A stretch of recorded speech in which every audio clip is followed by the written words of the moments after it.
அல்லேலூயா, அல்லேலூயா. மீண்டும் ஒரு முறை உங்கள் மத்தியிலே வர தோற்ற அழைப்பு கொடுத்த பாஸ்டர் சௌரிமார்கள் சபை மக்கள் எல்லாருக்கும் நன்றி.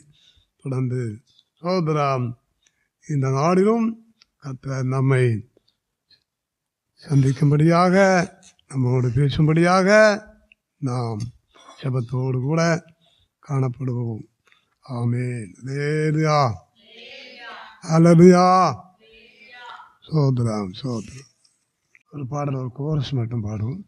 ஆனந்த சந்தோஷம், எங்குமே சந்தோஷம், இயேசு பிறந்ததா நம் உள்ளத்தில் சந்தோஷம். உள்ளத்தில் சந்தோஷம், ஆனந்த சந்தோஷம், எங்குமே சந்தோஷம், இயேசு பிறந்ததால் நம் உள்ளத்தில் சந்தோஷம். உள்ளத்தில் சந்தோஷம் பாடுவோம். ஆனந்த சந்தோஷம், எங்குமே சந்தோஷம், இயேசு பிறந்ததால் நம் உள்ளத்தில் சந்தோஷம். உள்ளத்தில் சந்தோஷம். ஆமென். ஆனந்த சந்தோஷம், எங்குமே சந்தோஷம், இயேசு பிறந்ததால் நம் உள்ளத்தில் சந்தோஷம். உள்ளத்தில் சந்தோஷம், உள்ளத்தில் சந்தோஷம், உள்ளத்தில் சந்தோஷம். ஆமென். அல்லேலூயா. ஆதியாகம புஸ்தகம் எடுங்கள். ஆதியாகம புஸ்தகம் 1ஆம் அதிகாரம் சோதரம் 14 முதல் அந்த 18ஆம் வசனம் வரை நாம் எல்லாரும் சேர்ந்து வாசிக்க போகிறோம். ஆதியாகமம் 1ஆம் அதிகாரம் 14 முதல் 18 எல்லாரும் சேர்ந்து படிப்போம். பின்பு தேவன் பகலுக்கும் இரவுக்கும் வித்தியாசம் உண்டாகத்தக்கதாக வானம் என்கிற ஆகாய விரிவிலே சுடர்கள் உண்டாக கடவுது. அவைகள் அடையாளங்களுக்காகவும் காலங்களையும் நாட்களையும் வருஷங்களையும் குறிக்கிறதற்காகவும் இருக்க கடவுது என்றார். அவைகள் பூமியின் மேல் பிரகாசிக்கும்படிக்கு வானம் என்கிற ஆகாய விரிவிலே சுடர்களாக இருக்க கடவுது என்றார். அது அப்படியே ஆயிற்று. தேவன் பகலை ஆள பெரிய சுடரும் இரவை ஆள சிறிய சுடரும் ஆகிய 2 மகத்தான சுடர்களையும் நட்சத்திரங்களையும் உண்டாக்கினார். ஆமென். 18ஆம் வசனத்தை படிங்க யாராவது. 16. தேவன் பகலையாள பெரிய சுடரும் இரவையாள சிறிய சுடரும் ஆகிய 2 மகத்தான சுடர்களையும் நட்சத்திரங்களையும் உண்டாக்கினார்.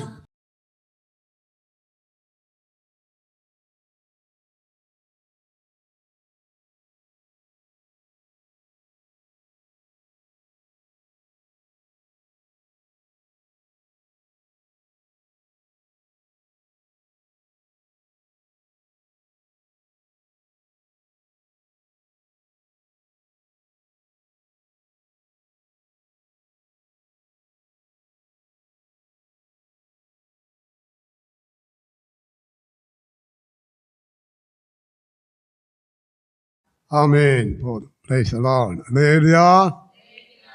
சோதரம் சோதரம். இந்த நாளிலும் நட்சத்திரம் என்ற தலைப்பிலே நாம் சிந்திக்க போகிறோம். நட்சத்திரம். சோதரம். கிறிஸ்துமஸ் வந்தாலே அதுக்கு அடையாளமாக ஸ்டார் தொங்க விடுவார்கள். ஏகப்பட்ட ஸ்டார் தொங்க விடுவார்கள். இந்த பரிசுத்த வேதாகமத்திலே ஆண்டவர் வானம் என்கிற இந்த ஆகாய விரிவிலே இரவை ஆளக்கூடிய சிறிய சுடரும் பகலை ஆளக்கூடிய பெரிய சுடரும் இரவை ஆளக்கூடிய சிறிய சுடரும் 2 மகத்தான சுடர்களையும் நட்சத்திரங்களையும் உண்டாக்கினார். 16வது வசனம் படிங்க. 16. தேவன் பகலையாள பெரிய சுடரும் இரவையாள சிறிய சுடரும் ஆகிய 2 மகத்தான சுடர்களையும் நட்சத்திரங்களையும் உண்டாக்கினார். போதும். நட்சத்திரங்களையும் உண்டாக்கினார். சோதனம். நம்ம வானத்திலே பார்க்கும்போது சில வேளை ஏகப்பட்ட நட்சத்திரங்களை நாம் பார்க்க முடியும். பரிசுத்த வேதாகமத்தில் ஆண்டவர் உண்டாக்கின நட்சத்திரங்கள் வானத்தில் காணப்படுகிறது. பரிசுத்த வேதாகம புத்தகம் நமக்கு தெரிந்திருக்கபடி 66 புஸ்தகம். சோதரம் பழைய ஏற்பாடு 39, புதிய ஏற்பாடு 27. இந்த 66 புஸ்தகத்திலையும் சோதரம் நட்சத்திரங்களை நம்ம பல இடங்களில் நம்ம பார்க்க முடியும். இந்த நட்சத்திரத்தை சோதரம் நமக்கும் ஒப்பிட்டு சில வசனங்கள் உண்டு, நமது ஆண்டவருக்கும் ஒப்பிட்டு சில வசனங்கள் உண்டு சோதரம். ஆகவே பிரியமானவரே சோதரா, நாம் நட்சத்திரத்தை பார்க்கும்போது நம்முடைய வாழ்க்கையிலும் கூட கர்த்தர் நம்மை ஒரு நட்சத்திரமாக வைத்திருக்கிறார் என்று எண்ண வேண்டும். நமது ஆண்டவர் கூட அவர் ஒரு நட்சத்திரமாக இருக்கிறார் சோதரன். இந்த நாளிலும் கூட சோதரன் இந்த நமது ஆண்டவரை குறித்து, நட்சத்திரத்தில் ஆண்டவரை குறித்து, நம்மை குறித்து நட்சத்திரங்களை குறித்து சொல்லியிருக்கிறது, நம்மை குறித்து சிந்திக்கவில்லை. முடிந்தால் சில காரியங்களை பார்க்கலாம். கூடுதலும் ஆண்டவர் நமக்கு ஒரு நட்சத்திரமாகவே இருக்கிறார். அப்போ இந்த சரீர பிரகாரமாக சொல்லியிருக்கிற நட்சத்திரத்தை ஒப்பிட்டு நமது ஆண்டவருக்கும் அது இந்த உலகத்தை கால நட்சத்திரத்தை, வானத்தை கால நட்சத்திரத்தை ஒரு நிழலாக வைத்து, இயேசு ஆண்டவரை ஒரு பொருளாக வைத்து நம்ம ஒரு 7 காரியம் சிந்திப்போம். பெரிய கூட்டங்களில் செய்து கொடுக்கறது தான் இது சகோதரா. அதனால் நம்ம சிறிதாலும் அதை சுருக்கமாக சிந்திப்போம் சகோதரா. முதலாவதாக பார்க்கின்ற பொழுது வேத புஸ்தகத்தில் நம்ம அதை பார்க்கறதுக்கு முன்னே, முதலாவது காரியம் பார்க்கறதுக்கு முன்னே, வானத்திலே சகோதரா துருவ சக்கர நட்சத்திரம் இருக்கிறது. துருவ சக்கர நட்சத்திரம், அதை முதல்ல ஒரு சில காரியங்களை பார்ப்போம். யோபு 9:9 படிங்க. யோபு 9:9 துருவ சக்கர நட்சத்திரம். அவர் துருவ சக்கர நட்சத்திரங்களையும் மிருக சீரிஷத்தையும் அருமீனையும் தட்சண மண்டலங்களையும் உண்டாக்கினவர். துருவ சக்கர நட்சத்திரம். அடுத்தது சர்ப்ப நட்சத்திரம். சர்ப்ப நட்சத்திரம், சர்ப்பனான பாம்பு, அப்படி ஒரு நட்சத்திரம் இருக்குது. யோபு 26:3. யோபு 26:3. நீ ஞானமில்லாதவனுக்கு எப்படி உசாவு துணையாயிருந்து மெய்ப்பொருளை குறைவர அறிவித்தாய். 13. தமது ஆவியினால் வானத்தை அலங்கரித்தார், அவருடைய கரம் நெளிவான சர்ப்ப நட்சத்திரத்தை உருவாக்கிற்று. என்ன நட்சத்திரம்? நெளிவான. படிங்க. தமது ஆவியினால் வானத்தை அலங்கரித்தார், அவருடைய கரம் நெளிவான சர்ப்ப நட்சத்திரத்தை உருவாக்கிற்று. நெளிவான சர்ப்ப நட்சத்திரம் சகோதரன். மூன்றாவதாக எட்டி. அப்படி ஒரு நட்சத்திரம். வெளிப்படுத்தல் 8:10-11 படிங்க. வெளிப்படுத்தல் 8:10-11. 3ஆம் தூதன் எக்காளமுதினான். அப்பொழுது ஒரு பெரிய நட்சத்திரம் தீவட்டியைப் போல எரிந்து வானத்திலிருந்து விழுந்தது. அது ஆறுகளில் 1/3 பங்கின் மேலும் நீரூற்றுகளின் மேலும் விழுந்தது. அந்த நட்சத்திரத்திற்கு எட்டி என்று பெயர். அதனால் தண்ணீரில் 1/3 பங்கு எட்டியைப் போல கசப்பாயிற்று. இப்படி கசப்பான தண்ணீரினால் மனுஷரில் அநேகர் செத்தார்கள். எட்டி என்ற நட்சத்திரம். இப்படி நம்ம 3 நட்சத்திரத்துக்கு பேரை சொல்லியிருக்கோம். திருவச்சக்கர நட்சத்திரம், சர்ப்ப நட்சத்திரம், எட்டி. சோதரம். ஹல்லேலூயா. இன்னும் பல நட்சத்திரங்கள் பேர் ரம்பான் அப்படி ஒன்று உண்டு. அது அப்போஸ் நடப்படி இருக்குன்னு நினைக்கிறேன். இப்படி பல நட்சத்திரங்கள் இருக்கிறது. இந்த நாளிலே நாம் நட்சத்திரத்தை ஒரு நிழலாக வைத்து, நமது ஆண்டவரை ஒரு பொருளாக வைத்து சில காரியங்களை பார்ப்போம். முதலாவதாக மத்தேயு 2:1-2 படிங்க. மத்தேயு 2:1-2. ஏரோது ராஜாவின் நாட்களில் யூதேயாவில் உள்ள பெத்லெகேமிலே இயேசு பிறந்த பொழுது கிழக்கிலிருந்து சாஸ்திரிகள் எருசலேமுக்கு வந்து, யூதருக்கு ராஜாவாக பிறந்திருக்கிறவர் எங்கே? கிழக்கிலே அவருடைய நட்சத்திரத்தை கண்டு அவரை பணிந்து கொள்ள வந்தோம் என்றார்கள். அவருடைய நட்சத்திரத்தை கண்டு அவரை பணிந்து கொள்ள வந்தோம். இந்த சாஸ்திரிகள் அவர் அமிதமாக சொல்கிறார். சோதரன் அப்போ அவரை, நமது ஆண்டவரை பணிந்து கொள்ள வேண்டும். அவ்வளவு அதிகாரம் பெற்றவர் தான் நமது ஆண்டவர். இந்த இதிலிருந்து நம்ம அதை எடுத்துக்கொள்ளலாம். அனைவரும் நமது ஆண்டவரை பணிந்து கொள்ள வேண்டும்.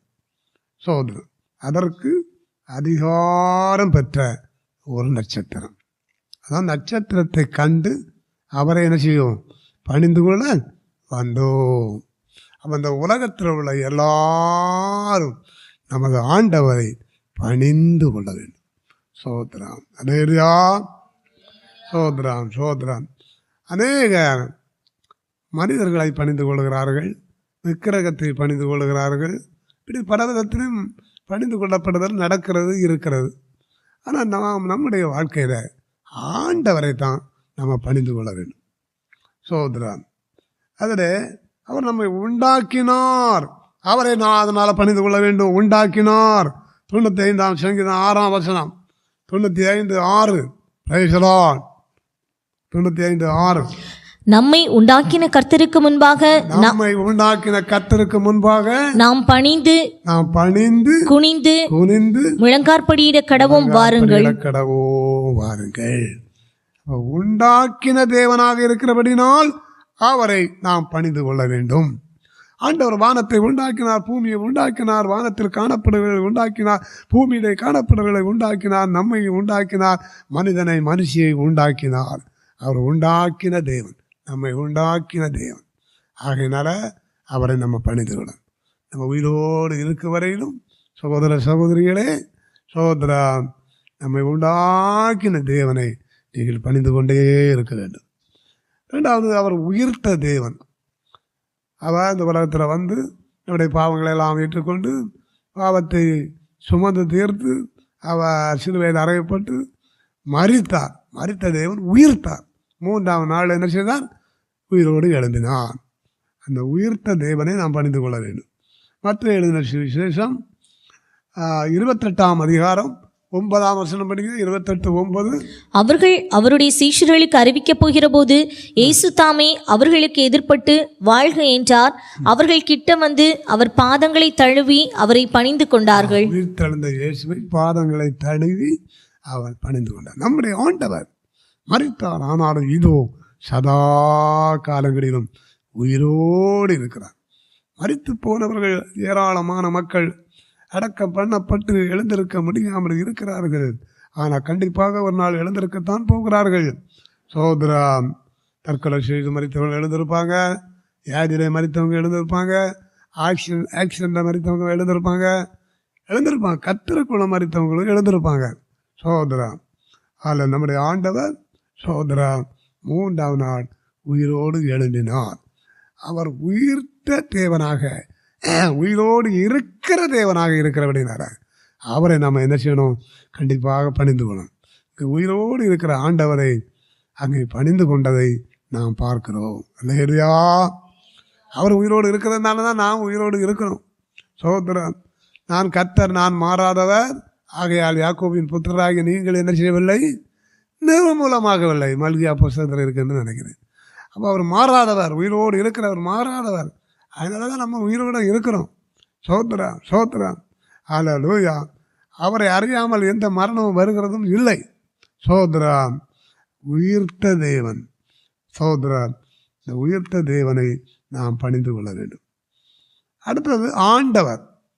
நமது இயேசு அவர் மனிதனாக வந்தாலும் அவர் சில வருடங்கள் மனித அவதாரத்தோடு வாழ்ந்து 33 வருடம் மனித அவதாரத்தோடு வாழ்ந்து மரித்து உயிர்த்து பரலோகம் சென்று விட்டார். அவர் ஆண்டவர், அவர் ஆண்டவர். ஆகையினால அவரை பணிந்து கொள்ளணும். 45ஆம் சங்கீதம் 11ஆம் வசனம், 45:11. அப்பொழுது ராஜா உன் அழகில் பிரியப்படுவார், அவர் உன் ஆண்டவர், ஆகையால் அவரை பணிந்து கொள். ஆகையால் அவரை பணிந்து கொள். அவர் உன் ஆண்டவர், ஆகையால் அவரை பணிந்து கொள். நமது தேவன் ஆண்டவராக இருக்கிறார். சோதரம் ஆண்டவரும் போதகரும் ஆகிய நானே உங்கள் கால்களை கழுவினது உண்டானார். நீங்களும் ஒருவருடைய கால்களை ஒருவர் கழுவக் கடவீர்கள். சோதரம் கர்த்தருடைய பந்திர பாதங்களில் தானே கர்த்தருடைய பந்திர நடக்கும் பாதங்கள். நாங்களும் அப்படி தான் செய்வோம். சோதரம் அநேக இடங்களில் பாதங்கள் தாழ்மை இருந்தால் போதும் அப்படின்னு இருப்பாங்க. அதெல்லாம் தப்பு. ஆண்டவர் போதகமாகியே நம்முடைய அந்த சீசருடைய கால்களை கழுவி இருக்கிறார்.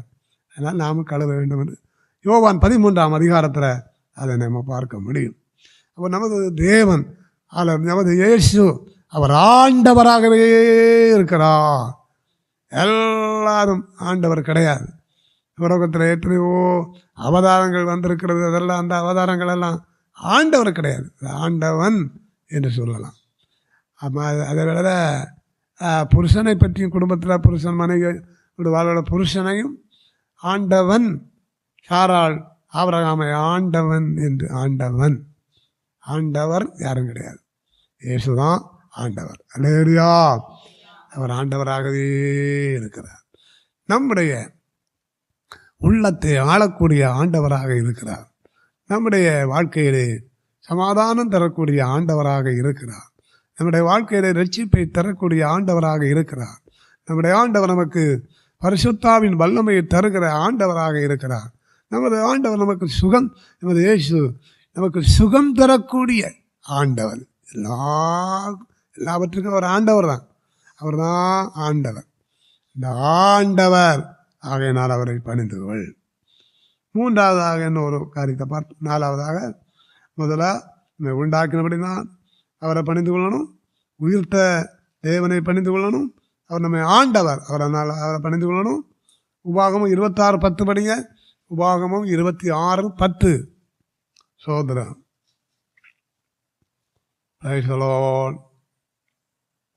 இப்பொழுதும் இதோ கர்த்தாவே, தேவரீர் எனக்கு கொடுத்த நிலத்தினுடைய கனிகளின் முதற் பலனை கொண்டு வந்தேன் என்று சொல்லி, நிலத்தின் முதற் பலனை கொண்டு வந்தேன் என்று சொல்லி அதை உன் தேவனாகிய கர்த்தருடைய சன்னதியில் வைத்து உன் தேவனாகிய கர்த்தருடைய சன்னதியில் பணிந்து முதற் பலன்களை வைத்து பணிந்து கொள்ளணும். தோத்திரம் பணிந்து கொள்ளுகிற சில காரியம் சொன்னது அல்லவா? முதலாவதாக அவர் நம்மை உண்டாக்கினவர், ஆகையினால் அவரை பணிந்து கொள். இரண்டாவதாக அவர் உயிர்த்த தேவன், ஆகையினால் அவரை பணிந்து கொள். மூன்றாவதாக அவர் நமது ஆண்டவர், ஆகையினால் அவரை பணிந்து கொள். நாலாவதாக முதற் பலன்களை செலுத்தி அவரை பணிந்து கொள்ள வேண்டும். முதற் பலன் அங்கே பெரிய அளவு பயிரிடுகிற மக்கள் நீங்கள் இங்கே இருக்க மாட்டேன்னு நினைக்கிறேன். பயிரிடுவார்கள், வாழைத்தோட்டம் போடுவார்கள். அந்த வாழைத்தோட்டத்தில் முதல் போடுகிற கொலை அது முதற் பலன். அதை கர்த்தருடைய சமூகத்தில் கொண்டு வந்து காணிக்கையாக படைக்கணும். அதுபோல் தென்னை மரம் வைத்திருந்தாலும் முதல்ல சோதரா தென்னை மரத்தில் காய வைக்கும்போது அதனுடைய முதற் கொலையை வெட்டி கொண்டு வந்து காணிக்கை வைத்து பணிந்து கொள்ளணும். சிலர் வந்து வேலை கிடைக்கும்போது என்ன செய்வாங்க, அந்த முதற் பலனை கொண்டு வருவாங்க. ஒரு 10,000 ரூபா சம்பளமோ அல்லது ஒரு 20,000 சம்பளமோ எவ்வளோ கிடைக்கும், அதை வீட்டுக்கு எடுக்கக்கூடாது. அந்த முதற் பலனை கொண்டு வந்துடணும். அப்படி கொண்டு வந்திருக்கீங்களா வேலை கிடைத்தவங்க? ஆமாம், சகோதரி கொண்டு வந்திருக்காங்க. வேறு யார் இங்கே எல்லாருக்கும் வேலை எல்லாருக்கும் இருக்காத சகோதரிகள். அப்படி முதற் பலன், இந்த முதல் சம்பளம். அப்படி சிலர் கொடுப்பாங்க, சிலர் கொடுக்காம இருப்பாங்க. நம்ம அவர்களை ஒன்றும் செய்ய முடியாது, அவங்க இஷ்டம். ஆனால் முதற் பலன்களை கர்த்தருக்கு கொண்டு வரத்தான் செய்யணும். ஆமென். முதற் பலன்களை படைத்து கர்த்தரை பணிந்து கொள்ள வேண்டும். ஆமென். அல்லேலூயா. அவன் ஆண்டவர் பணிந்து கொள்ளப்பட அதிகாரம் பெற்றவர். ஆகையினாலே இங்கே வந்திருக்கிற தெய்வ பிள்ளைகளே, நம்ம உயிரோடு இருக்கும் வரையிலும் அந்த ஆண்டவரை மட்டும் நம்ம பணிந்து கொள்வோம். சோதரா சூரிய சந்திர நட்சத்திரங்களை பணிந்து கொள்ளக்கூடாது என்று பைபிளில் இருக்கிறது. சோதரம். இரண்டாவதாக உதிக்கும் நட்சத்திரம். படிங்க. எண்ணாகமம் 24:17. எண்ணாகமம் 24:17. அவரை காண்பேன், இப்பொழுது காண்பேன், இப்பொழுது அல்ல, இப்பொழுது அல்ல. அவரை தரிசிப்பேன், அவரை தரிசிப்பேன், சமீபமாய் அல்ல. சமீபமாய் அல்ல. ஒரு நட்சத்திரம் யாக்கோபிலிருந்து உதிக்கும், ஒரு நட்சத்திரம் யாக்கோபிலிருந்து உதிக்கும். போதும். உதிக்கக்கூடிய நட்சத்திரம். ஆண்டவர் உதிக்கக்கூடிய நட்சத்திரம். உதித்தார். அதுக்கு ஒரு வசனம் படிக்கிறீங்களா? இன்னொரு வசனம், சோதராம் சோதராம் அந்த ரைசலா சோதராம் சோதராம். நம்ம ஏசாயா 61 படிங்க. ஏசாயா 61, ஏசாயா 61 படிங்க. எழும்பி பிரகாசி, உன் ஒளி வந்தது, கர்த்தருடைய மகிமை உன்மேல் உதித்தது. இதோ இருள் பூமியையும், இதோ இருள் பூமியையும், காரிருள் ஜனங்களையும் மூடும். ஆனாலும் உன்மேல் கர்த்தர் உதிப்பார். ஆனாலும் உன்மேல் கர்த்தர் என்ன செய்வார்? உதிப்பார். உதிக்கக்கூடிய நட்சத்திரம். அப்படியே ஆண்டவர் பெத்லகேமிலே உதித்தார். பிரைசலார். மரியாள் இடத்திலிருந்து அவர் தோன்றினார். அங்கே உதித்தார். பரிசுத்த ஆவியானவர் மரியாள் நிழலிட்டது. தோன்றாம். ஆகையினாலே அவள் மூலமாக இயேசு உதித்தார், பிறந்தார், தோன்றினார். அவர் உதிக்கிற நட்சத்திரம். சோதரம். அல்ல. அப்போ இந்த ஏசாயாவில் பார்க்கின்ற பொழுது நம்ம வாழ்க்கையில ஆண்டவர் உதிப்பார். இருள் பூமியையும் காரிருள் ஜனங்களையும் மூடும். ஆனால் கர்த்தர் உண்மையில் என்ன செய்வார்? உதிப்பார். இந்த நாடு இங்கே வந்திருக்கிறவரை ஒருவேளை வாழ்க்கையில் இருள் காணப்பட்டு கொண்டிருக்கிறதா? அந்தகாரம் காணப்பட்டு கொண்டிருக்கிறதா? சோதரம். ஆண்டவர் இயேசு அவர் ஒளியாக உங்கள் உள்ளத்திலே உதித்து உங்கள் வாழ்க்கையில் இருக்கிற எல்லா இருளையும், பாவமாகிய இருளையும், கவலையாகிய இருளையும், துக்கமாகிய இருளையும், அதில் பாரமாகிய இருளையும், எல்லா இருளையும் கர்த்தர் போக்கி விடுவார். சோத்திரம். அடையா இருள் கர்த்தர் உதிக்கும் போது இருள் மாறிவிட்டால் நமக்கு கவலை இருக்காது. அதெல்லாம் சந்தோஷமாக தான் இருப்போம். இதுக்கு என்ன ஒரு சில வசனங்களை படிங்க. அவர் உயிர்த்த நட்சத்திரம், உதிக்கும் நட்சத்திரம். சோதரம். அந்த சங்கீதம் 112 4ஆம் வசனத்தை படிங்க. 112:4. செம்மையானவர்களுக்கு இருளிலே வெளிச்சம் உதிக்கும். செம்மையானவர்களுக்கு இருளிலே வெளிச்சம் உதிக்கும். போதும். சோதரம். உதிக்கும் நட்சத்திரம். அவர் நம்ம உள்ளத்தில் உதிக்கணும். அவர் உள்ளத்தில் யாருக்கு உள்ளத்தில் உதிப்பார்? அங்கே செம்மையானவர்களுக்கு இருளிலே என்ன செய்யும்? வெளிச்சம் உதிக்கும். சோதரா. அலையா சோதரம். செம்மையானவர்களாக நம்ம இருந்தால் ஆண்டவர் நம்ம உள்ளத்தில் உதிப்பார். சோதரன். ஆண்டவர் உதிக்கும்போது கிருபை நிறைந்தவராய், சத்தியம் நிறைந்தவராய் உதிப்பார். அந்த வசனத்தபடி யோவான் 1:14 அந்த வார்த்தை மாம்சமாகி, அந்த வார்த்தை மாம்சமாகி கிருபையினாலும் சத்தியத்தினாலும் நிறைந்தவராய் நமக்குள்ளே வாசம் பண்ணினார். போதும். நமக்குள்ளே வாசம் பண்ண என்ன சொன்னா? உதித்தார், தோன்றினார். நமக்குள்ளே அவர் எப்படி உதிக்கிறார்? கிருபை நிறைந்தவராக, சத்தியம் நிறைந்தவராக அவர் உதிக்கிறார். செம்மையானுடைய உள்ளத்திலே அவர் கிருபை நிறைந்தவராய், சத்தியம் நிறைந்தவராய் உதிக்கிறார். சோதரன். ஆண்டவர் நம்ம இடத்துல செம்மையானவர்களுக்கு வெளிச்சம் உதிக்கும் என்று பார்த்தோம் இல்லவா? அவர் சத்தியம், கிருபை கிருபை கிருபை நிறைந்தவரா அவர் நம்ம உள்ளத்தில் உதிக்கும் போது நமக்கு கிருபை உண்டாகிருக்கும். நம்முடைய வாழ்க்கையில் சத்தியம் உண்டாகிருக்கும். பொய் வராது. பொய் சொல்ல மாட்டோம். பொய் சொன்னாலும் மனஸ்தாபப்பட்டு நம்ம மனம் திரும்புவோம். சொல்லலாம். சோதரம் சோதரம். அவன் நமக்குள்ளே உதிக்குது நட்சத்திரம். சோதரம். அந்த ஏசாயா தீர்க்க தரிசனம் 60:20 படிங்க. 60:20. உன் சூரியன் இனி அஸ்தமிப்பதும் இல்லை, உன் சந்திரன் மறைவதும் இல்லை. கர்த்தரே உனக்கு நித்திய வெளிச்சமாயிருப்பார். உன் துக்க நாட்கள் முடிந்து போகும். கர்த்தர் நம்ம உள்ளத்தில் உதித்தால் நம்ம எல்லா துக்க நாட்களும் மறைந்து போகும், மாறி போகும், நீங்கி துக்கம். பலருடைய வாழ்க்கையில் பலவிதமான துக்கம் வருகிறது. சோதரம் சோதரம் சோதரம். கடன் பாரத்தினால துக்கம் வருகிறது. தேவைகள் சந்திக்கப்படாமல் குறைபடும் போது துக்கம் வருகிறது. Price the Lord. நம்ம வாழ்க்கையிலே போராட்டங்கள் வருகின்ற பொழுது அதை ஜெயிக்க முடியாத சூழ்நிலையில் இருக்கும்போது நம்முடைய வாழ்க்கையிலே துக்கம் வருகிறது. சகோதரன், பல உலகத்தில் மறிக்கிறார்கள். நம்முடைய இனத்தாருக்கு கூட பலருக்கும் பலவிதமான சம்பவங்கள் நேரிட்டு இருக்கிறது.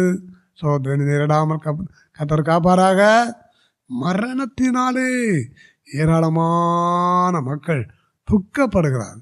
வியாதியினால் கடந்த நாட்களில் ஒரு சகோதரனுக்காக அவர்களுக்காக ஜெபிக்க சொன்னார்கள். அவர் கேன்சர் ஆப்ரேஷன். அது நேற்றைய தினம் என்று நினைக்கிறேன் ஜெபிக்க சொன்னாங்க. ஒரு சிபி ஒரு விசுவாசி, அவங்க சோதர அக்கா நம்ம சபைக்கு வராங்க. சோதரம் கேன்சர், மார்பிலே கேன்சர். அநேகருக்கு ஒரு சகோதரிக்கு கூட எங்கள் சபையிலேருந்து கல்யாணம் படித்து கொடுத்தோம். சகோதரிக்கு ஒரு மார்பில் கேன்சர் வந்து இந்த மார்பு ஒரு பக்கத்து மார்பை அப்படி வெட்டி எடுத்துட்டாங்க. இப்போ சுகமாக தான் இருக்குது. சகோதரம் இந்த சகோதரிக்கு அப்படி தான். அதை நல்ல ஹாஸ்பிட்டல் போகாமல் நெய்யூருக்கு போயிருக்காங்க. நெய்யூரெல்லாம் இப்போ பெரிய முன்னேற்றம் இல்லைன்னு சொல்லுகிறாங்க. ஆனால் அது ஊசியும் போடாத மறக்க வைக்கவும் இல்லை. ஒரு துண்டை வெட்டி, ஒரு துண்டு மட்டும்தான் வெட்டியிருக்கிறாங்க. அதை கொண்டு போய் 10 நாள் கழித்து வாருங்க. அந்த சகோதரி பயங்கரமான வேதனை. ஊசி போட்டாலாவது, ஊசி போட்டு வெட்டினாலாவது கொஞ்சம் இதாக இருக்கும் பாருங்கள். அப்படி சகோதரி இந்த வேதனையினால் துக்கம் அவன் சரீரத்திலே காணப்படும் சில வேதனையினால் அநேகர் துக்கப்படுகிறார்கள். சோதரம் அநேரியா எனக்கும் கூட அந்த வேதனை ஒரு சமயம் வந்தது. இங்கே வந்துட்டு போன பிற்பாடு ஒரு நாள் நான் வெளியேன்னா ரூமுக்கு வெளியே இருந்த ஒரு ஆளுக்கு ஃபோன் பண்ணிவிட்டு ரூமுக்கு போனேன். அந்த ரூம் வந்து கொண்டு வைக்காமல் இருந்திருக்கேன், ஏர்தாள் போடாமல் இருந்திருக்கேன். அப்போ அங்கே கதவை பிடிச்சோன்னே அப்படி கீழே எடுத்தோன்னே என்னுடைய கையில் அப்படி சுடுக்கு உண்டாயிட்டு. ஆனால் ஒரு பிள்ளை ஒரு ஜம்முனுக்கு வந்திருந்தா அந்த பிள்ளைய பிடிச்சிக்கன்னு சொல்லிட்டேன். அவள் பிடித்தா, அதனால் கீழே விழலை. ஆனால் அப்படி ஒரு சரிவு வந்ததே இந்த கை சுடுக்கிட்டு, வலது கை. இன்னும் சரியாக அந்த வேதனை தீரலை, பரவாயில்ல சோதரன். அப்போ அந்த வேதனை வரும்போது சில விட துக்கமாக தான் எனக்கும் இருக்கிறது சோதரன். ஆனால் கர்த்தருக்குள்ளே தடப்படுத்திக் கொள்கிறது உண்டு. சோதரன் நமக்கு சில வேதனை, அதனாலேயும் துக்கம் இருக்கும். ஆனால் நம்முடைய ஆண்டவர் உதிக்கும் பிரைசலால் நட்சத்திரமாக இருக்கிற அவர் நமது வேதனையெல்லாம் மாற்றுவார், நம்முடைய துக்கங்களையெல்லாம் மாற்றுவார், நமக்கு நல்ல சுகத்தை கத்த தருவார். அலேரியா சோதரம். மூன்றாவதாக முன் செல்லும் நட்சத்திரம். படிங்க அந்த மத்தேயு 2:9 படிங்க. மத்தேயு 2:9. ராஜா சொன்னதை அவர்கள் கேட்டு போகையில் இதோ அவர்கள் கிழக்கிலே கண்ட நட்சத்திரம் பிள்ளை இருக்கும் ஸ்தலத்திற்கு மேல் வந்து நிற்கும் வரைக்கும் அவர்களுக்கு முன் சென்றது. பாருங்க, அவர் கிழக்கிலே கண்ட சாஸ்திரிகள் கண்ட நட்சத்திரம் இப்பொழுது அவர்களுக்கு முன் செல்கிறது. ஆமென். அல்லேலூயா. நம்முடைய ஆண்டவர் முன் செல்லுகிற நட்சத்திரம், நமக்கு முன்னே செல்லுகிற நட்சத்திரம்.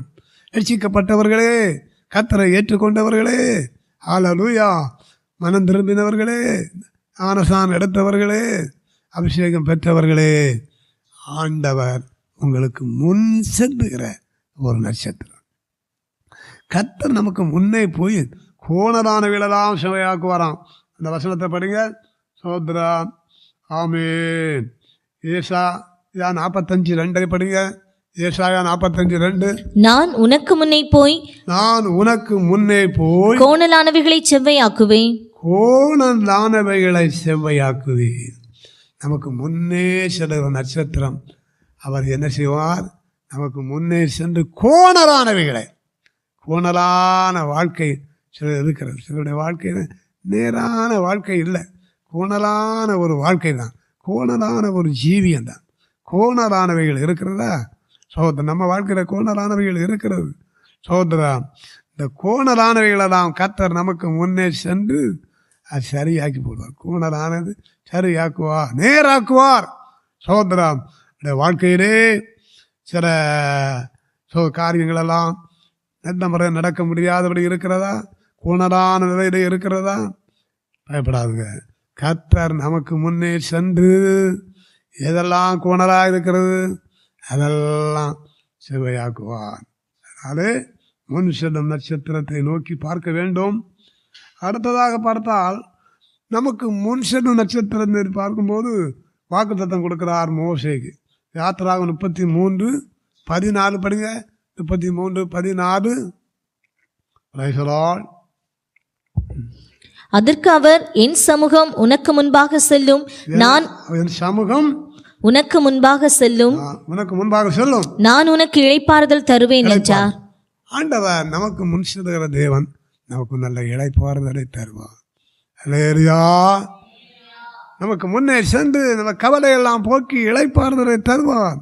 அதான் அவர் சொன்னாரே, வருத்தப்பட்டு பாரம் சுமக்கிறவர்களே நீங்கள் எல்லாரும் என்னிடத்தில் வாருங்கள், நான் உங்களுக்கு இளைப்பாறுதல் தருவேன். முன்னே சென்று அவர் நமக்கு ஒரு இளைப்பாறுதலை தருவார். பரியாச உதடுகளினாலும், எல்லாம் தெரிஞ்ச வசனம் தானே ஏசாயாவில் இருக்கிறதா, பரியாச உதடுகளினாலும் அந்நிய பாஷையினாலும் ஜனத்தோட பேசுவார். இதுவே இளைத்தவனை இளைப்பாற பண்ணத்தக்க இளைப்பாறுதல். அந்நிய பாஷை பேசி நம்ம ஜெபிக்கும் போது, பரிசுத்தாவில நிறைந்து அந்நிய பாஷைகளை பேசி ஜெபிக்கும் போது நமக்கு ஒரு ஆறுதல், அப்படிப்பட்ட ஆறுதலை தருவார். நமக்கு முன்னே சென்று ஆண்டவர் நம்மை பரிசுத்தாவினால் நிரப்பி அந்நிய பாஷைகளை பேச வைத்து ஒரு இளைப்பாறுதலை தருவார். சகோதரன், அப்போஸ்தலர் 2:4 அவர்கள் எல்லாரும் பரிசுத்தாவினால் நிரப்பப்பட்டு ஆவியானவர் தங்களுக்கு தந்தளின வரத்தின்படியே வெவ்வேறு பாஷைகளிலேயே பேச தொடங்கினார்கள். பரிசுத்தாய் பெற்றவங்களாம் கை தூக்குங்க. பரிசுத்தாய் பெற்றவங்க சோத்திரம், எல்லாரும் பரிசுத்தாய் பெற்றவங்க தான் சோத்திரம். அந்த ஏரியா எல்லாருக்கும் சில வேலை நம்ம ஆண்டவர் சந்தித்தால் தான் நம்ம பேச முடியும். அவையா நிரப்பினதான நம்ம பேச முடியும். கொஞ்சம் நிரம்பணும். கர்த்தர் நமக்கு முன்னே சென்று அவர் நமக்கு ஒரு இளைப்பாறுதலை தருவார், ஆறுதலை தருவார். ஆறுதல் இல்லாமல் இருக்கிறவரே பரிசுத்தாவில நிரம்பி ஜெபிங்க, உங்களுக்கு நல்ல ஆறுதல் கிடைக்கும். சோதராம் சோதராம். அந்த யாத்திராகமம் 23:20 படிங்க. யாத்திராகமம் 23:20. வழியில் உன்னை காக்கிறதற்கும், வழியிலே உன்னை காக்கிறதற்கும், நான் ஆயத்தம் பண்ணின ஸ்தானத்துக்கு உன்னை கொண்டு போய் சேர்க்கிறதற்கும், இதோ நான் ஒரு தூதனை உனக்கு முன்னே அனுப்புகிறேன். நமக்கு முன்னே தூதனை அனுப்புகிறார். இதற்கு வழியிலே வழியில் உன்னை காக்கிறதற்கும், காப்பதற்காக அவர் நம் முன்னே போகிறார். தூதனை அனுப்பி முன்னே போகிறார். நான் ஆயத்தம் பண்ணின ஸ்தானத்துக்கு உன்னை கொண்டு போய் சேர்க்கிறதற்கும். ஸ்தானம் அவர்களுக்கு ஆயத்தம் பண்ண கானான் தேசம், நமக்கு ஆயத்தம் பண்ண தேசம் பரலோக ராஜ்யம். அங்கே போய் சேர்க்கும் வரையிலும் நமக்கு முன்னே ஆண்டவர் போகிறார், தூதர்களை அனுப்புகிறார். கர்த்தருடைய தூதன் தமக்கு பயந்தவர்கள் சூழ பாளையம் இறங்கி அவளை என்ன செய்கிறார்? விடுவிக்கிறார். 34ஆம் சங்கீதத்தில் அதை நம்ம பார்க்கிறோம். சோதராம் சோதராம். நமக்கு முன் செல்லும் நட்சத்திரம். யாத்திராகம் 23:23 படிங்க. என் தூதனானவர் உனக்கு முன் சென்று, என் தூதனானவர் உனக்கு முன் சென்று எமோரியரும், ஏத்தியரும், பெரிசியரும், கானானியரும், ஏவியரும், எபூசியரும் இருக்கிற இடத்துக்கு உன்னை நடத்தி கொண்டு போவார். அவர்களை நான் அதம் பண்ணுவேன். கானான் தேசம் தான். இந்த சாதிகளெல்லாம் எங்கே இருக்குன்னா கானான் தேசத்தில் அங்கே கொண்டு போய் அவர்களை அதம் பண்ணுகிறார். அதுக்காக கர்த்தர் முன்னே போகிறார். நமக்கு பல எதிராளிகள் நமக்கு ஒருவேளை இருக்கலாம். மனிதர்களிலும் சில எதிராளிகள் இருக்கலாம். சாசு நமக்கு ஒரு எதிராளியாக இருக்கிறான். கர்ச்சிக்கிற சிங்கம் போல யாரை விளங்கலாம் என்று இருக்கிறான். அப்போ அந்த எதிராளிகளை தகர்த்து நமக்கு ஜெயம் தரும்படி கர்த்தர் நமக்கு முன்னே போகிறார். என்ன போராட்டம் இருக்கிறது, என்ன எதிர்ப்புகள் இருக்கிறது, மனிதரால் உங்களுக்கு எதிர்ப்பா? கலங்காதுங்க. கர்த்தர் நமக்கு முன்னே சென்று எதிராளிகளை நான் தாழ்த்தி போடுவார். சோத்ராம் அலேரியா. கானான் தேசத்துக்கு கொண்டு சேர்க்க வரையிலும் ஆண்டவர் முன்னே நம்முடைய வாழ்க்கையிலும் பரலோகம் சென்று சேரும் வரையிலும் நமக்கு ஒரு மோட்ச வீடு இருக்கிறது. நம்முடைய குடியிருப்பு பரலோகம்தான். இந்த உலகத்தில் நம்ம இருந்தாலும் சகோதர ஒரு வீட்டில் நம்ம குடியிருந்தாலும் நிரந்தரமான குடியிருப்பு அது அல்ல. பரலோகம்தான் நிரந்தரமான குடியிருப்பு. அங்கே கொண்டு சேர்ப்பதற்காக கர்த்தர் நமக்கு முன்னே போகிறார். அல்லேலூயா. முன் செல்லும் நட்சத்திரம். அடுத்த 4வதாக சீக்கிரம் படிங்க, மத்தேயு 2:10 படிங்க. மத்தேயு 2:10. அவர்கள் அந்த நட்சத்திரத்தை கண்டபோது மிகுந்த ஆனந்த சந்தோஷம் அடைந்தார்கள். மிகுந்த ஆனந்த சந்தோஷம் அடைந்தார்கள். ஆமென். அல்லேலூயா. ஆனந்த சந்தோஷம் தரக்கூடிய நட்சத்திரம் நமது ஆண்டவர்.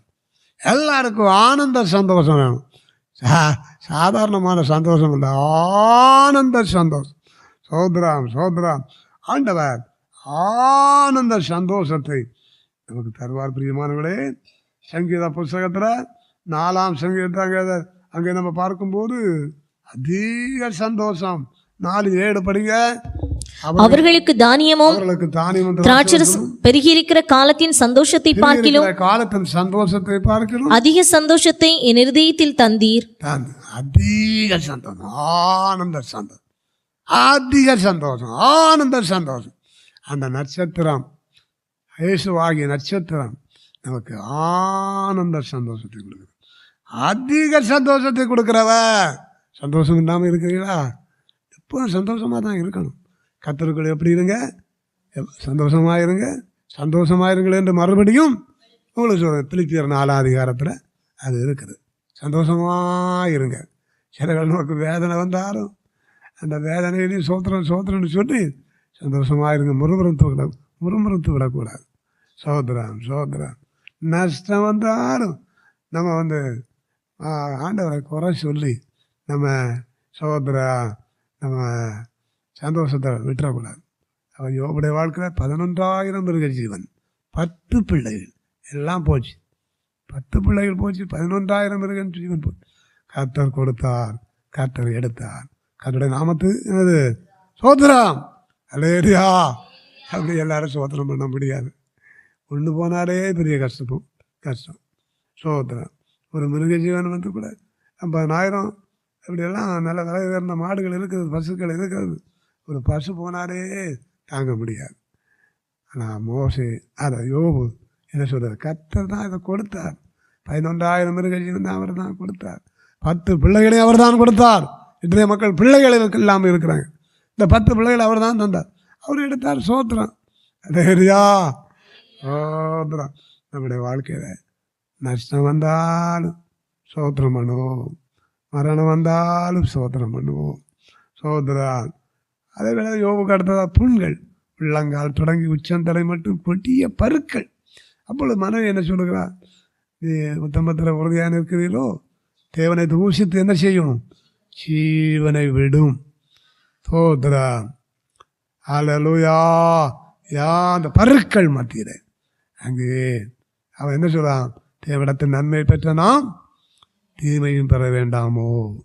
அப்போ தேவ பிள்ளைகளோட வாழ்க்கையில் கூட சில வியாதி வந்தாலும், அதாவது நம்முடைய வாழ்க்கையில் துக்கம் வந்தாலும் நம்ம சந்தோஷப்படணும். வியாதி வந்தாலும் சந்தோஷப்படணும். தேவனிடத்தில் நன்மை பெற்ற நாம் வியாதியை பெற வேண்டாமா? தேவனிடத்தில் நன்மை பெற்ற நாம் துக்கத்தை பெற வேண்டாமா? தேவனிடத்தில் சந்தோஷத்தை பெற்ற நாம் கவலையை பெற வேண்டாம். அப்படிலாம் தொடர்ந்து சொல்லிகிட்டே போனேன். அநேக காரியங்கள் இடத்துல நன்மை பெற்ற தீமை. அதனால் சந்தோஷமாக இருக்கணும். சந்தோஷம், ஆனந்த சந்தோஷத்தை கொடுக்கக்கூடிய நட்சத்திரம் நமது ஆண்டவர் இயேசு. அல்லேலூயா. அல்லேலூயா. அந்த சங்கீதம் வெளிப்படுத்தல் 19:7 படிங்க. வெளிப்படுத்தல் 19:7. நாம் சந்தோஷப்பட்டு களிகூர்ந்து அவருக்கு துதி செலுத்த கடவோம். ஆட்டுக்குட்டியானவருடைய கல்யாணம் வந்தது. அவருடைய மனைவி தன்னை ஆயத்தம் பண்ணினாள் என்று சொல்ல கேட்டேன். கல்யாணம் வந்தது. அதனால நம்ம சந்தோஷமா இருக்கணும். இப்போ கல்யாணம் இல்லாமல் இருக்கிற சகோதர சகோதரிகள் ஏராளமான மக்கள் இருக்கிறார். இடத்துல தான் இந்த சிலர் இது பேடாட்டா மாதிரி பிள்ளைகள் பேடான்னு வந்துருக்குறாங்க, சொல்லியிருக்கிறாங்க. சகோதரர்கள் ஒரு 3 நாள் 2 3 ஒரு 5 சகோதரர்கள் 5-6 சகோதரர்களுக்கு கல்யாணத்துக்காக தந்திருக்குறாங்க. சகோதரா நம்மளை அப்படி அது பார்த்து பைசா வாங்குறது இல்லை, நம்ம அறிமுகப்படுத்துறது தான். ஒரு சமயம் நான் பார்த்ததெல்லாம் முடிச்சுட்டு கல்யாணம் முடிச்சு, அப்போ அவருக்கு கொஞ்சம் ரூபா கிடச்சி, என்கிட்ட கொஞ்சம் கொண்டு வந்து அவர் ஒரு ஓட்டேன், எனக்கு வேண்டாம் நீங்கள் கொண்டு நம்ம இதை வாங்குறதில்ல, அறிமுகப்படுத்தி அப்படியே அவங்களுக்கு நடக்கட்டும், நல்ல காரியம் நடக்கட்டும், அப்படி நல்ல காரியங்கள்லாம் நடந்திருக்குது. அப்போ வேறு ஒரு சிஎஸ்ஐ ஒரு புத்தகத்தில் அவர் பையன் படித்துருந்தான். நமக்கு சபை சேரமங்கலம் சபைக்கு சில சகோதரி வருவாங்க, அந்த சகோதரி அறிமுகப்படுத்தணும், முடிந்து விட்டது. சகோதரா அவருக்கு ரொம்ப சந்தோஷம். அடிக்கடி இந்த சத்து மாவெல்லாம் வாங்கிட்டு வருவார். வரும்போதெல்லாம் அவர் 2000 ரூபா குறைஞ்ச 2000 ரூபா காணிக்க தருவார். அப்படி ஒரு இது முடிஞ்சதுனால அப்படி காணிக்க அது ரொம்ப நாளைக்கு பிறகு, அதுக்காக இல்லை சகோதரா, அப்படி உதவி செய்யக்கூடியவங்க இருக்கிறாங்க. அப்படி அதனால் நம்ம அப்படி இவ்வளோதான் நம்ம வாங்குறதுனால தப்பு இல்லைன்னு நினைக்கிறேன். மற்றபடி இது வருஷக்கணக்கான பிற்பாடு சொல்லுகிறேன், சில வருடங்கள் சகோதரா, சில மாதங்கள் கழித்து சகோதரா அந்த கல்யாணத்துக்கு கொஞ்சம் போயிருந்தேன், அப்போ கொஞ்சம் காணிக்க கொடுத்தாங்க, அது வேறு சகோதரா. இப்படி அநேக மக்களுக்கு கல்யாணம் இல்லாமல் இருக்கிறது, சகோதரிமார்கள் இருக்கிறார்கள், சகோதரர்கள் இருக்கிறார்கள், எல்லாருக்கும் கர்த்தர் ஏற்ற வேளையிலே கல்யாணம் நடக்க உதவி செய்வாராக. ஆட்டுக்குட்டியாருடைய கல்யாணம் வந்தது. ஆட்டுக்குட்டியான யார்? நம்ம ஆண்டவர். அவருக்கு கல்யாணம் வருமா? அவருக்கு கல்யாணம் இப்போ இங்கே நடக்க மாதிரி உள்ள கல்யாணம் இல்லை. அவர் வருவார், சபை அவரோடு எடுத்துக்கொள்ளப்படும். இதுதான் கல்யாணம். சோதனை இல்லையா? அவர் கல்யாணம் வந்தது. வீட்டை படிக்க அந்த வசனம், ஆட்டுக்குட்டியானவருடைய கல்யாணம் வந்தது, அவருடைய மனைவி தன்னை ஆயத்தம் பண்ணினாள் என்று சொல்ல கேட்டேன். வந்தது, இதுதான் வரப்போகுது, ஆனால் வந்தது சோதரா. அல்லேலூயா. சீக்கிரமாக வரும். இயேசு வருவார், இயேசு வருவார், அவர் சபை எடுத்துக்கொள்ள போகிறார். அதனால் நம்ம என்ன செய்யணுமா? சந்தோஷமாக இருக்கணும். நம்ம மனவாட்டி சபை, மனவாட்டி சபை ஆகிய தெய்வ பிள்ளைகள், ரட்சிக்கப்பட்டவங்க, அரசு நடத்தவங்க, தெய்வ பிள்ளைகள் சந்தோஷமாக இருக்கணும். காட்டுடைய கல்யாணம் வந்தது, அப்படியே மனைவி தன்னை ஆயத்தப்படுத்தினாள். சகோதரா, நம்ம ஆயத்தப்படுத்துவோம், ஆயத்தமாக இருப்போம். அதுக்கெல்லாம் பல வசனங்கள் உண்டு. கர்த்தர் நமக்கு ரட்சிப்பை தந்து சந்தோஷப்படுத்துகிறார். தேவன் நமக்கு பரிசுத்த ஆவியை தந்து நமக்கு சந்தோஷப்படுத்துகிறார்.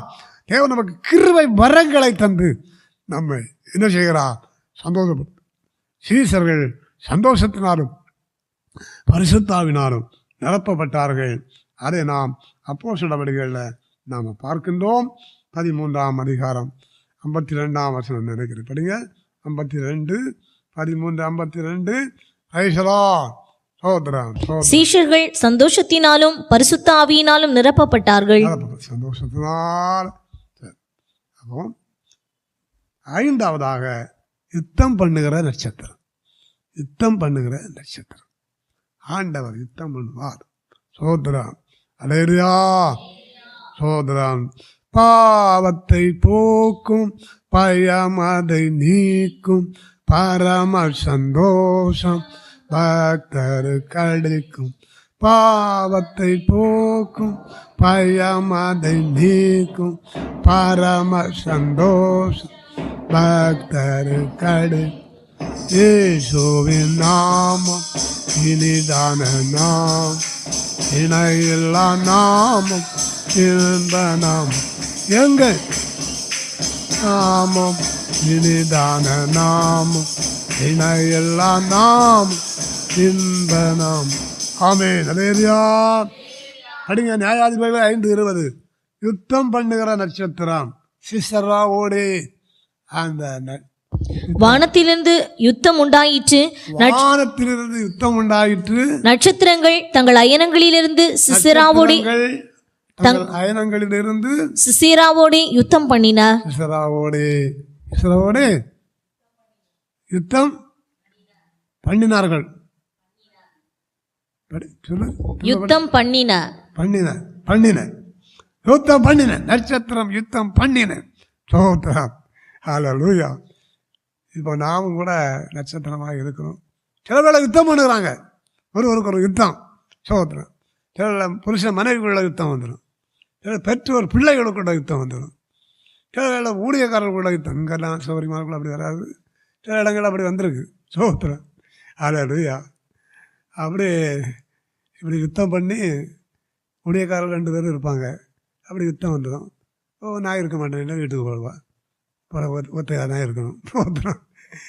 அப்படி எங்கள் சபையில் அப்படி இருக்காங்க. இப்போ 2 சௌகரியமாக தான் இருக்கிறாங்க. ஒன்று கேரளாவில், அவங்க வயசு 80க்கு மேலே ஆயிட்டு கொஞ்சம் நாளாக ஒத்தையில் தான் இருக்கிறாங்க. இங்கேயும் அனந்த நாடாங்குடி ஒரு சகோதரி இருக்கிறாங்க. அவங்களும் தனியாக தான் இருக்கிறாங்க. அவங்களுக்கு 70, 78, 80 இருக்கும். சோதரம். அப்படி யுத்தம் பண்ணி சில விடவே தனியாக இருப்பாங்க. சோதரம். அப்படி யாருக்கும் வந்துடக்கூடாது. ஆமென். அல்லேலூயா. யுத்தம் சாத்தான் சில யுத்தத்தை கொண்டு பண்ணுவான். ஒரு பிடிக்காத பிடியோட ஒரு யுத்தத்தை கொண்டு வருவான், ஒரு கசப்பை கொண்டு வருவான், பகையை கொண்டு வருவான். போ சாத்தான் அப்படின்னு சொல்லி நம்ம சாத்தானை வென்று நம்ம அன்பாக இருக்கணும். புருஷன் மனைவிக்குள்ள அன்பாக இருக்கணும், பெற்றோர் பிள்ளைகளுக்குள்ள அன்பாக இருக்கணும், ஊழியக்காரர்களுக்குள்ள நம்ம அன்பாக இருக்கணும். அல்லேலூயா. யுத்தம் பண்ணுகிற நட்சத்திரம் நட்சத்திரம் தான். அதனால் நம்ம யுத்தம் பண்ணக்கூடாது. ஆண்டவர் ஒரு நட்சத்திரம், அவர் யுத்தம் பண்ணுவார். அவசியம் அதுக்கு 1-2 வருஷம் வச்சுக்கிறோம். சோதரா வெளிப்படுத்தல் அந்த 17ஆம் அதிகாரம் 14ஆம் வசனம் படிங்க. இவர்கள் ஆட்டுக்குட்டியானவருடனே யுத்தம் பண்ணுவார்கள். ஆட்டுக்குட்டியானவருடனே யுத்தம் பண்ணுவார்கள். ஆட்டுக்குட்டியானவர் கர்த்தாதி கர்த்தரும் ஆட்டுக்குட்டியானவர் கர்த்தாதி கர்த்தரும் ராஜாதி ராஜாவுமாய் இருக்கிறபடியால் அவர்களை ஜெயிப்பார். அவரோடு கூட இருக்கிறவர்கள் அழைக்கப்பட்டவர்களும் தெரிந்து கொள்ளப்பட்டவர்களும் உண்மை உள்ளவர்களுமாய் இருக்கிறார்கள் என்றான். அதாவது ஆண்டவர் ராஜாதி ராஜா கர்த்தாதி கர்த்தா, அவர் யுத்தம் பண்ணுவார். சகோதரன், அவர் யாரோடு யுத்தம் பண்ணுவார்? சாத்தானோடு யுத்தம் பண்ணுவார். அல்லேலூயா. யார் சாத்தான கூட்டங்கள் ஏராளம் உண்டு சகோதரா, ஆனாலும் ஜெயிக்க முடியாது. இதுக்கு இன்னொரு வசனம் படிக்க, கடற்கரை மணலை போல இந்த பிசாசுகள் வருகிறது. சகோதரா, அந்த வெளிப்படுத்த 20:7 முதல் படிங்க. 20:7 முதல். அந்த 1000 வருஷம் முடியும் போது சாத்தான் தன் காவலிலிருந்து விடுதலையாக்கி பூமி 4 திசைகளிலும் உள்ள ஜாதிகளாகிய கோகையும் மாகோகையும் மோசம் போக்கும்படிக்கும் அவர்களை யுத்தத்திற்கு கூட்டிக் கொள்ளும்படிக்கும் புறப்படுவான். அவர்களுடைய தொகை கடற்கரை மணலத்தனையாயிருக்கும். கடற்கரை மணலை என்ன முடியுமா? அந்த அளவுக்கு கூட்டம், பிசாசின் கூட்டங்கள். அவர்கள் பூமியெங்கும் பரம்பி பரிசுத்தவான்களுடைய பாளையத்தையும் பிரியமான நகரத்தையும் வளைந்து கொண்டார்கள். அப்பொழுது தேவனால் வானத்திலிருந்து அக்கினி இறங்கி அவர்களை பட்சித்து போட்டது. கடற்கரை மணலை போல சாத்தான் கூட்டம். எவ்வளவு சாத்தான் இருக்கிறாப்போ சகோதரன், எல்லாரையும் ஆண்டு ஜெயித்து விட்டார். அவர் யுத்தம் பண்ணி உடனே வானத்திலிருந்து அக்கினி இறக்கினார். சகோதரன், எல்லாரும் பட்சித்து போட்டது. இந்த 20:10 படிக்கும்போது 20:10 படிங்க. மேலும் அவர்களை மோசம் போக்கின பிசாசானவன், பிசாசு இருக்கிறானே மோசம் போக்கிட்டு இருக்கிறான், யாருக்கும் நன்மை செய்வது கிடையாது, மோசம் போக்குறான். மிருகமும் கள்ளதீர்க்கதரிசியுமாய் இருக்கிற இடமாகிய அக்கினியும் கந்தகமுமான கடலிலே தள்ளப்பட்டான். அவர்கள் இரவும் பகலும் சதா காலங்களிலும் வாதிக்கப்படுவார்கள். இப்ப அநேகரை வாதிச்சுட்டு இருக்கான். ஆனா அவன் இரவும் பகலும் அக்கினியும் கந்தகம் எரிகிற கடலிலே அவன் தள்ளப்படும் போகிறான். அதையும் கத்தர் ஜெயிக்கிறான், எல்லாவற்றையும் ஜெயிக்கிறான். கள்ள தீர்க்கதரிசி, மிருகம், சாத்தான், பழைய பாம்பாய், வலுசு எல்லாவற்றையும் ஜெயிக்கிறார். எல்லாவற்றையும் பாதாளத்தில் தடுகிறார். இது 1000 வருஷம் மட்டும்தான். அதற்கு பிற்பாடு அந்த 10ஆவது வசனத்தில் சொல்லியிருக்கிறது, அது நித்தியத்தை பற்றி சொல்லியிருக்கு. அக்னி கந்தகிற கடல், அது பெரிய தீமை, பெரிய தீங்கு. ஒரு நாளும் அங்கேருந்து வெளியே வர முடியாது. இரவும் பகலும் அழுது கொண்டே தான் இருக்கணும். அவர் சாத்தானை வணங்குற மக்களும் கூட அப்படிதான் அந்த அக்னியும் கந்தகம் எரிகிற கடலுக்கு தான் போவார். தேவ பிள்ளைகளாக நாம் யாவரும் அதுக்கு போயிடக்கூடாது. ஆண்டவர் யுத்தம் பண்ணுகிற நட்சத்திரம் சோதரம். விரிவாக பார்க்க நேரம் இல்லை. அடுத்ததாக 2 காரியம் சொல்லி முடிக்கிறேன். வெளிப்படுத்தல் 22:16 பிரகாசமுள்ள விடிவெள்ளி நட்சத்திரம் படிங்க. வெளிப்படுத்தல் 22:16. சபைகளில் இவைகளை உங்களுக்கு சாட்சியாக அறிவிக்கும்படிக்கு இயேசுவாகிய நான் என் தூதனை அனுப்பினேன். நான் தாவீதின் வேரும் தாவீதின் வேரும் சந்ததியும் பிரகாசமுள்ள விடிவெள்ளி நட்சத்திரமுமாய் இருக்கிறேன் என்றார். பிரகாசமுள்ள விடிவெள்ளி நட்சத்திரமுமாய் இருக்கிறேன் என்றார். ஆண்டவர் விடிவெள்ளி நட்சத்திரம், அதுவும் பிரகாசமுள்ள விடிவெள்ளி நட்சத்திரம். நம்முடைய ஆண்டவருடைய பிரகாசத்தை நம்ம சொல்லவே முடியாது. சோதரர் பிரகாசமானவர். சோதரா, உலகத்திலே வந்து எந்த மனுஷனையும் பிரகாசிக்கக்கூடிய ஒரு மெய்யான ஒளி சோதரா இயேசு ஆண்டவர். பிரகாசமுள்ள விடிவெள்ளி நட்சத்திரம், அவர் விடிவெள்ளி நட்சத்திரம். விடிவெள்ளி நட்சத்திரம் சொல்லும் வருகிற நட்சத்திரம் என்று சொல்லலாம். வரப்போகிற நட்சத்திரம். ஆண்டவர் சீக்கிரமாக பிரகாசத்தோடு கூட அவர் வரப்போகிற நட்சத்திரம். அவர் வரும்போது கூட மின்னல் கிழக்கிலிருந்து தோன்றி மேற்கு வரைக்கும் என்ன செய்யுமா? ரொம்ப பிரகாசிக்குமா. அப்படி பிரகாசமாக ஆண்டவர் வருவார்.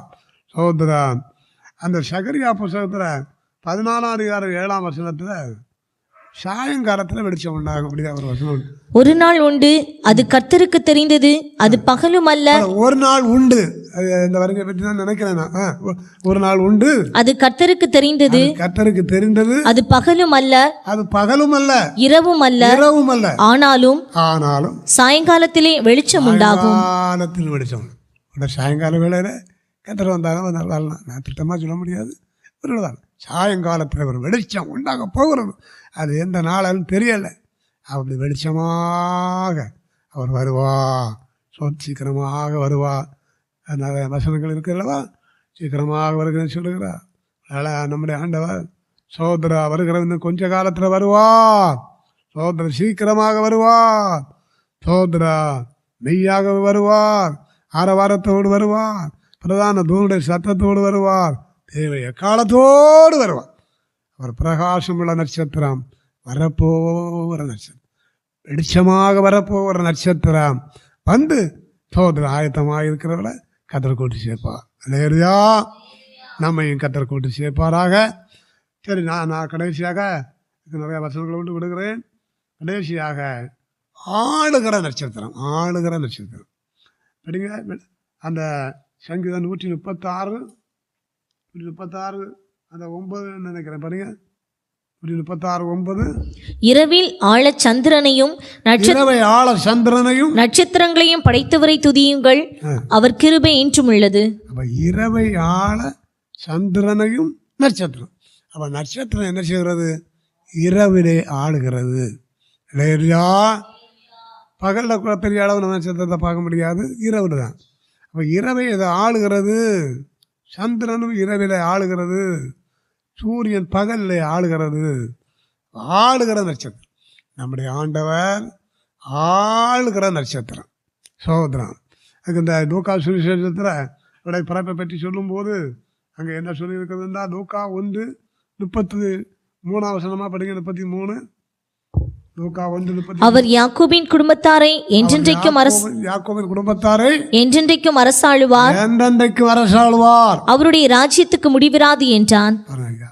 என்றென்றைக்கும் ஆண்டவர் அரசாள போகிறார்.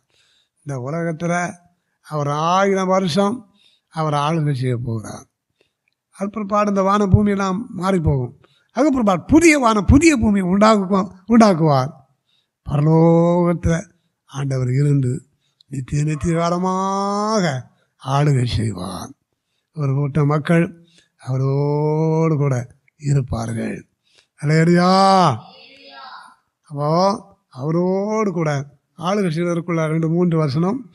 இரத்த சாட்சிகள் அவரோடு கூட அரசாளுவார்கள். அது படிங்க. அந்த வெளிப்படத்தால் 20:4. அன்றியும் நான் சிங்காசனங்களை கண்டேன், அவைகளின் மேல் உட்கார்ந்தார்கள், நியாய தீர்ப்பு கொடுக்கும்படி அவர்களுக்கு அதிகாரம் அளிக்கப்பட்டது. இயேசுவை பற்றிய சாட்சி நிமித்தமும் தேவனுடைய வசனத்தின் நிமித்தமும் சிரசேதம் பண்ணப்பட்டவர்களுடைய ஆத்துமாக்களையும் மிருகத்தையாவது அதன் சொரூபத்தையாவது வணங்காமலும் தங்கள் நெற்றியிலும் தங்கள் கையிலும் அதன் முத்திரையை தரித்துக் கொள்ளாமலும் இருந்தவர்களையும் கண்டேன். அவர்கள் உயிர்த்து கிறிஸ்துவுடனே கூட 1000 வருஷம் அரசாண்டார்கள். யார் அவரோடு கூட அரசாடுவா? இரத்த சாட்சிகள், சாத்தானை வணங்காதவர்கள், 666 முத்திரை தரித்து கொள்ளாதவர்கள் அவரோடு கூட ஆளுகை செய்வார். 6ஆம் வசனம் படிங்க. 6வது வசனம். முதலாம் உயிர்த்தெழுதலுக்கு பங்குள்ளவன் பங்குள்ளவன் பாக்கியவானும் பரிசுத்தவானுமாய் இருக்கிறான். இவர்கள் மேல் 2ஆம் மரணத்திற்கு அதிகாரம் இல்லை. இவர்கள் தேவனுக்கும் கிறிஸ்துவுக்கும் முன்பாக ஆசாரியராய் இருந்து அவரோட கூட 1000 வருஷம் அரசாழ்வார்கள். முதலாம் உயிர்த்தெழுதல் மறிக்கிறாங்க, பாவத்தில் மறிக்கிறாங்க. அவங்க கால சத்தம் கேட்கும்போது எழும்ப முடியாது. சோதரம் குடித்து வெறித்து அவர்கள் கத்தருக்குள்ள அவர் பாவத்தில் மறிச்சிடுவாங்க. அவங்க அந்த சத்தம் கேட்கும்போது எழுந்திருக்க முடியாது, உள்ளதான் இருப்பாங்க. சோதரம் ரசிக்கப்படாமல் ஞானஸ்நானம் எடுக்காமல் அபிஷேகம் பண்ணாமல் இருப்பாங்க, எழுந்திருக்க முடியாது. அந்த ரசிக்கப்பட்டு மூலிகை ஸ்நானம் எடுத்து அபிஷேகம் பெற்று கத்தருக்குள்ளாக வாழுகிறவர் இந்த காகல சத்தம் கேட்கும்போது எழும்பி அவரோடு கூட ஆளுகை செய்வார்கள். இல்லையா? முதலாம் உயிர்த்தெழுதலே பங்கு பெறுகிறவர்கள் ஆளுகை செய்வார்கள். தீமோத்தேயரை படிக்கிற 2 தீமோத்தேயரை பாடுபடுகிறவர்கள். சோதரம் அந்த 2 தீமோத்தேயர் 2ஆம் அதிகாரம் 12ஆம் வசனம். அவரோட கூட பாடுகளை சகித்தோமானால் அவரோட கூட ஆளுகையும் செய்வோம். அவரோட கூட ஆளுகை போதும், அவ்வளவு போதும். எல்லாரும் சாந்தி சொல்லுவோமா? அவரோட கூட பாடுகளை சகித்தோமானா அவரோட என்ன சொன்ன எல்லாரும் சொல்லுங்க. அவரோட கூட பாடுகளை சகித்தோமானா அவரோட ஆளுகை. மீண்டும் அவரோட கூட பாடுகளை சகித்தோமானா அவரோட கூட ஆளுகை. பாடுபடுகிறவர்கள் ஆளுகை செய்வார். பிரியமான எவ்வளோ பாடு வந்தாலும் முறுமுறுத்துறாங்க, கத்தரை விட்டு விளைகிறாங்க, சுகத்திரம் போட்டுகிட்டே இருக்கு. வேதனையிலும் சுகத்திரம் போடுங்க, சுகத்திலும் சுகத்திரம் போடுங்க. அவரோட கூட பாடுகளை செய்தோம்னா அவரோட கூட ஆளுகை செய்வோம். இல்லையா? ஆளுகை செய்கிற நட்சத்திரம் நான் முடிக்க போகிறேன். யாவரும் அனைவரும் அவரை பணிந்து கொள்ள அதிகாரம் பெற்ற நட்சத்திரம் நமது ஆண்டவர். 2வதாக உதிக்கும் நட்சத்திரம். 3வதாக முன் செல்லும் நட்சத்திரம். 4வதாக ஆனந்த சந்தோஷத்தை கொடுக்கக்கூடிய நட்சத்திரம். 5வதாக யுத்தம் பண்ணி நமக்கு ஜெயத்தை தரக்கூடிய நட்சத்திரம். 6வதாக அல்லா பிரகாசமுள்ள விடி வேண்டி நட்சத்திரம் சொன்னால் வரப்போகிற வெளிச்சமாய் பிரகாசமாய் அவர் வரப்போகிற நட்சத்திரம். 7வதாக ஆளுகிற நட்சத்திரம். அல்லேலூயா, சோதரம். பிரியமானவர்களே, இந்த நட்சத்திரமாகிய இயேசு நமக்குள்ளே வாசம் பண்ணி கொண்டிருக்கிறார். இயேசு விட்டு விடாதிருங்க, அவரை நாம் விட்டு விலகி விட வேண்டாம். நட்சத்திரமாகிய இயேசு நமக்குள்ளே உலாவி நமக்குள்ள தேவனாக இருந்து நம்மை ஒவ்வொரு நாள் ஆண்டு நடத்துவாராக. ஆமேன். அல்லேலூயா. எல்லாரும் ஜெபம் பண்ணுவோம். கர்த்தர் உங்களை ஆசீர்வதிப்பாராக. சோத்ராம் சோத்ராம் சோத்ராம். Praise the Lord.